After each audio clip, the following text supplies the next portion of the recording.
Why do I keep hearing those voices? Why do I still have the shakes? Why can't I leave it behind me? The days when the name on my uniforms in Greaseman, LA, but everybody knew me as Sgt Fury! Pine Tree, 1967. We've been out in the field for weeks and weeks and weeks.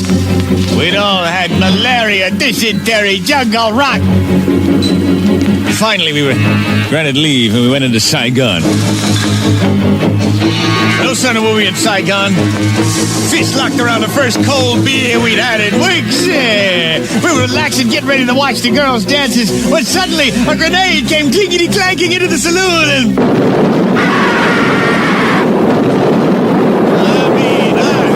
telltale clank of the pin as it hit the floor, so I managed to get underneath the table. When I looked around, destruction was everywhere.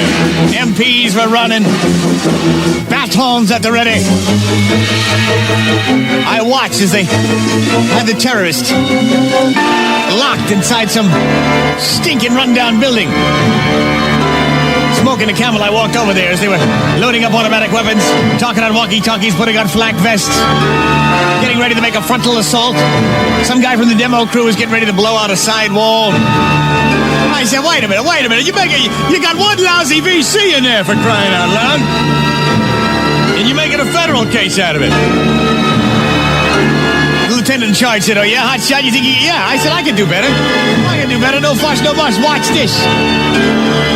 As I pulled back the bolt on my M16 and I walked to the door. I just rang the doorbell. I heard a voice behind me goes, "Ay, ni gao, why, si gao, huh?"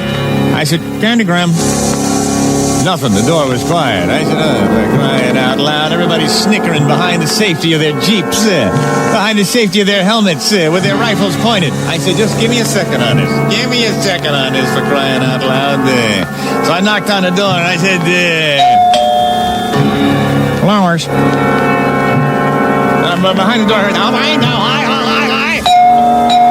Land shark." Finally, the door opened up.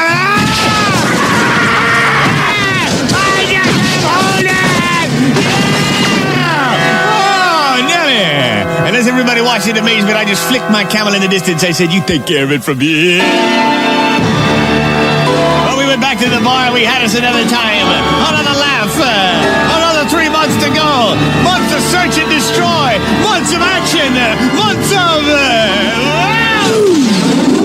incoming! Grab some real estate! Until finally, my time was up. I couldn't believe that I'd survived. And when they shipped me out, it was almost unreal to see the Statue of Liberty, to be sitting in my parents' living room with Estelle, scantily clad. Yes, my parents said, "Well, I guess you two have a lot of catching up to do. Come on, Oscar, let's leave the two lovebirds alone." I just sat there smoking a Camel, watching Estelle. She had on this really flimsy nightie.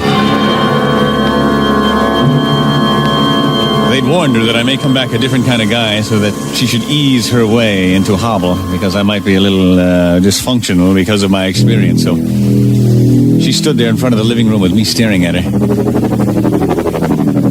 She took off the nightie and dropped it to the floor, smiled and said precociously, "Look what the wind blew off."